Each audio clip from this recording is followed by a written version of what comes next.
Hi guys, my name is Abigail Rose Baroga and let's explore the beauty of Fort San Pedro of Cebu, also known as the Fuerte de San Pedro. It is a military defense structure in Cebu. It was built by the Spaniards under the command of Miguel Lopez de Legazpi, the first governor of Captaincy General of the Philippines.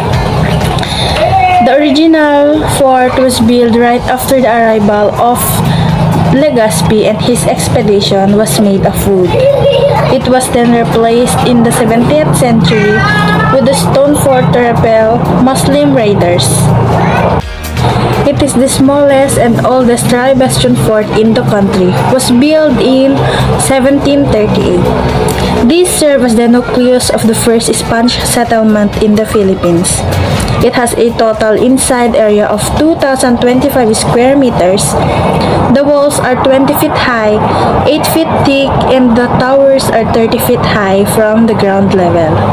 Work was started on May 8, 1565 with Miguel Lopez de Legazpi breaking the ground. After the Battle of Manila Bay, Commodore George Dewey turned the fort into local Cebuanos. Then it became an American Warwick Barracks during the American Regime, which was later converted into classrooms where Cebuanos received formal education. Fort San Pedro is triangular in shape. It has two sides facing the sea, and the third side is facing the land. The sides facing the sea were safeguarded with cannon, and the front with a strong fence made with wood. Its three bastions are named La Concepcion, the southwest, Ignacio de Loyola, the southeast, and the San Miguel, the northeast. 14 cannons were settled in their locations, and most of them are still there today. The Cebu Fort San Pedro is located in Pigafetta Street, Cebu City. It is open from 7 a.m. to 7 p.m. A very minimal entrance fee is collected upon the entrance at the fort. At present, Fort San Pedro is under the care of administration of the Cebu City government. It is now a historical park under the City Executive Order number 08-87 of February 8, 2008. It was in Plaza Independencia, Fort San Pedro Interim Policy and Advisory Board. The land on which the fort is situated is owned by the Department of Environmental and Natural Resources. Today, part of the fort is a museum that displays legacies of the Spanish government and well-preserved Spanish artifacts like documents, paintings, and sculptures. The large lawn of the fort is now being used for functions like weddings, birthdays, and other occasions. But certain permits and requirements should be approved first by the designated personnel.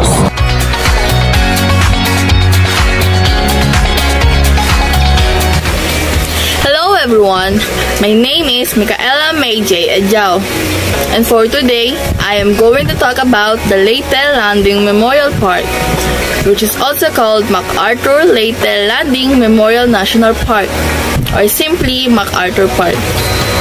On the eastern side of the Philippines, MacArthur Landing Memorial National Park is located. It's in the province of Leyte, in the municipality of Palo. The national park is one of the smallest in the world, with an area of about 0.026 square miles or 0.067 square kilometers. Although the park does not fit neatly into the traditional Natural World National Park category, its cultural and historical significance earns it a place in the world's national park system. Because of the park's historical significance in the Philippines, it was designated as National Historical Landmark in 2004. General MacArthur pledge to return is inscribed on a marble wall in front of the bronze statues, and has been treasured in the heart of all Leyteños. Indeed, a well-preserved promise that, although having been fulfilled, continues to inspire the current generation. And now, for its contribution to our history. The Battle of Leyte Gulf was a major air and sea battle in World War II that damaged the Japanese combined fleet, allowed the United States to invade the Philippines, and strengthened the Allies' control of the Pacific. It took place on October 23 to 26, 1944. The Battle of Leyte began on October 17, 1944 as part of the war's Pacific Campaign and saw American and Australian troops team up with Filipino guerrilla forces to attack and retake the islands from the Japanese. Control of the Philippines was handed off to the invading Japanese when U.S. soldiers were forced to flee the Philippines in December 1941. "I shall return," said General Douglas MacArthur in a memorable statement. After 3 years of cruel occupation, U.S. soldiers headed by General Douglas MacArthur returned to the Philippines on October 20, 1944. Famous footage shows MacArthur and a group of high-ranking soldiers, including former Filipino President Sergio Osmeña, waiting knee-deep ashore on Red Beach at Palo, 10 kilometers south of Tacloban. "People of the Philippines, I have returned," he began his return speech. The park's most famous feature is its unique bronze statues, which are twice the size of a typical person. The leaders made a historic walk onto the beach that day are commemorated by 7 bronze sculptures. Among the statues are General Douglas MacArthur, former President Sergio Osmeña, Lieutenant General Richard Sutherland, Brigadier General Carlos Romulo, Major General Courtney Whitney, Sergeant Francisco Salveron, CBS radio correspondent William J. Dunn. Aide and orderly to General MacArthur's sculptor Anastasio Caedo created the statues, which stand nearly 10 feet tall. They were dedicated on the 37th anniversary of the A-Day landings in 1981. 2 information plaques, one in English and one in Filipino, are placed in front of the sculpture, explaining the meaning of the statue and why it was placed there. There is also a small museum within the park that houses a collection of photographs, a copy of MacArthur's speech, and a variety of other items relating to MacArthur's involvement in the Philippines during World War II. On the 28th of October, ceremonies commemorate the landing in the Leyte Gulf and the following Allied triumph. Lastly, here are some recent events about the Leyte Landing Memorial Park. The yearly memorial ceremonies and recreation of historic Leyte Landing are held at the park, which are attended by local and foreign officials as well as war veterans and their families. Unfortunately, Typhoon Haiyan caused damage to the memorial on November 8, 2013, knocking one of its 7 statues, Carlos Romulo, from its stand. The government quickly repaired it, and the statue of Carlos P. Romulo was restored within 20 days within the help of Metropolitan Manila Development Authority. And that is all the information in the Leyte Landing Memorial National Park. I hope you enjoyed it. Thank you!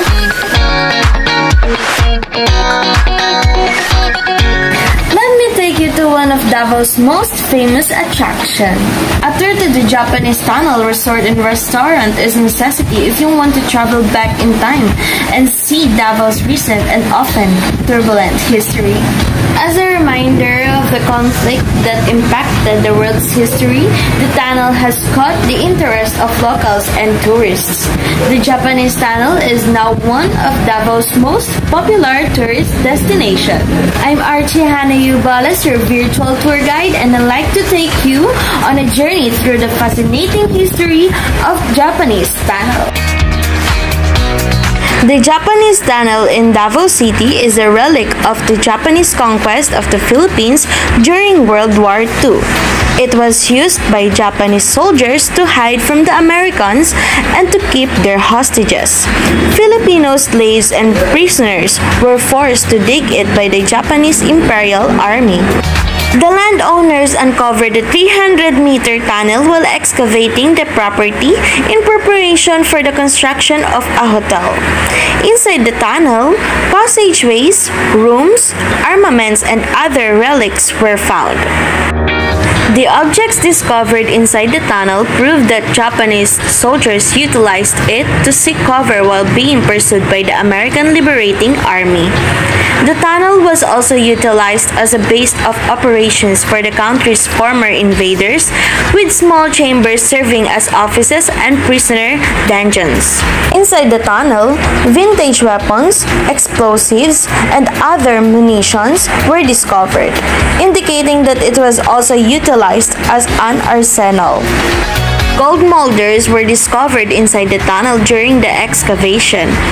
This fostered the myth that the Imperial Army was excavating for gold or storing their elusive treasure inside. Although no proof has been uncovered to back up these claims, it does add to the mystique surrounding the location. The Japanese Tunnel Family Resort and Restaurant is located in Matina Balusang's Hillcrest Subdivision, Diversion Road. The Lim family owns the man-made hideout, which was created in 1942 and discovered accidentally during the construction of the National Highway in the 1960s. It has now evolved into a family hotel and restaurant with a children's swimming pool. Many strange anecdotes abound about this tunnel, which first opened in 2001. It is supposed to have underground passageways leading to Samal Island, Mount Apos foothills, and other locations. For the time being, tourists can only enter 300 meters of wet underpass for a 50 entrance fee for adults and 20 pesos for children. The remainder of the long tunnel has been sealed off. Nihon no tenaruso ni yokoso. In English, welcome to Japanese Tunnel. Several statues of Japanese soldiers and the shogun were before the tunnel's entrance. Shogun was a military commander's title in ancient Japan, and later, when the government became a shogunate, it became the title of the country's ruler, meaning the emperor was just a figurehead, not the one with the actual power. A figure of geisha or Japanese lady in kimono and parasol stood at the cave's entrance. You'll be brought to a dimly lighted entrance by a tourist guide, which opens wide but narrows as you move deeper into the tunnel. Filipinos were held in tiny prison cells as well as quarters, ammo compartments, meetings, secret routes, and storage for supplies and weaponry, according to history. Inside the tunnel, vintage weapons such as bullets and machine guns are on exhibit. Deeper into the tube, you'll find makeshift offices, dungeons, and water bunkers.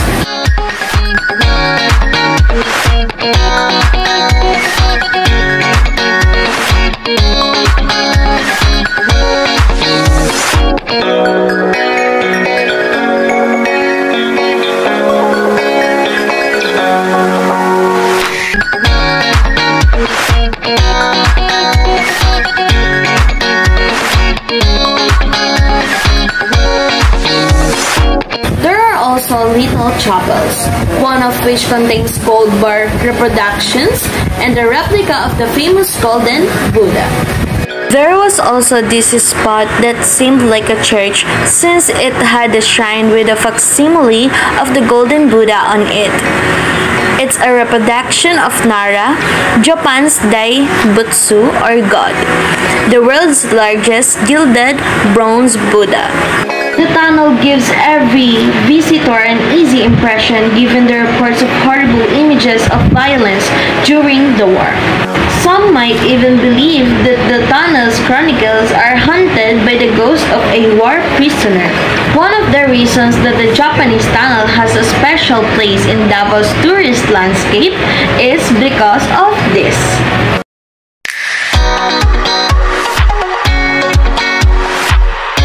Next up, we are going to explore a new adventure in something exciting topic, which is Swizal Shrine in Dapitan City.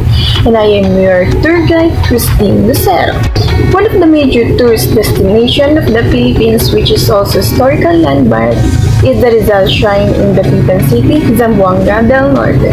It is situated in a 16-hectare estate in Barangay Talisay, which is Dr. Rizal purchased during his exile in Dapitan City in July 17, 1892 to July 31, 1896. Rizal Shrine, approximately 2 km northwest from Dapitan City Plaza, where Cathedral Relief, Map of Mindanao, St. James Church, and Parochial School are near. Now let's move on to the history of Rizal Shrine in Dapitan.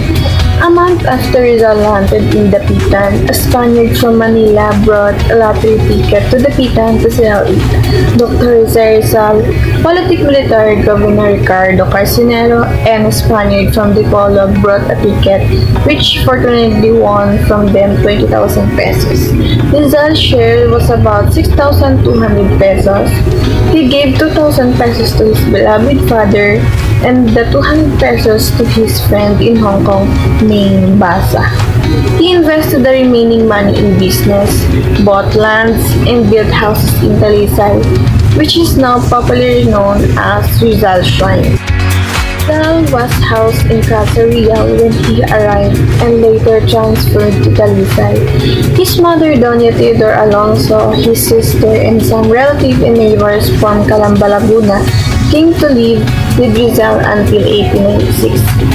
In 1930, the government of the Philippines developed the place where Rizal and his family stayed into a park. After a year, it was further developed, and only in 1940 where the late President Manuel L. Quezon of the Commonwealth government issued a proclamation declaring it is a Rizal National Park. Rizal is no stranger to the most of us, especially if you did your part in the historical. But as a Renaissance man, he has a lot of titles under his belt aside from being doctor, writer, and entrepreneur and hero. And to keep his memory alive, a massive 16 hectares of land purchased by Rizal himself was turned into Rizal Shrine. Join us to see the structure inside Rizal Shrine in Dapitan.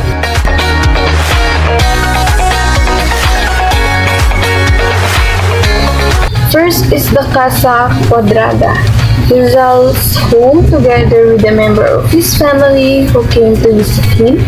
It has been faithfully constructed in its original native material.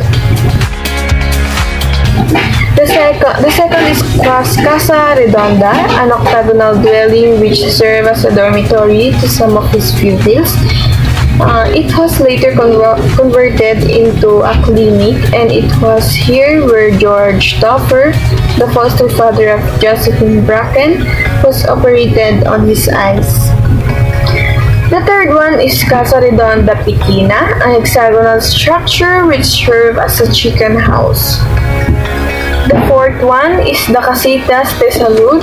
There are two of this structure intended as tea houses, but which our national hero converted into clinic to accommodate patients from far-flung municipalities and barrios. The fifth one is the Aqueduct, a reservoir which serve as a good water system, bamboo tube used to connect the diversion canal to the kitchen and laboratory. The sixth one is the Meritritro rock.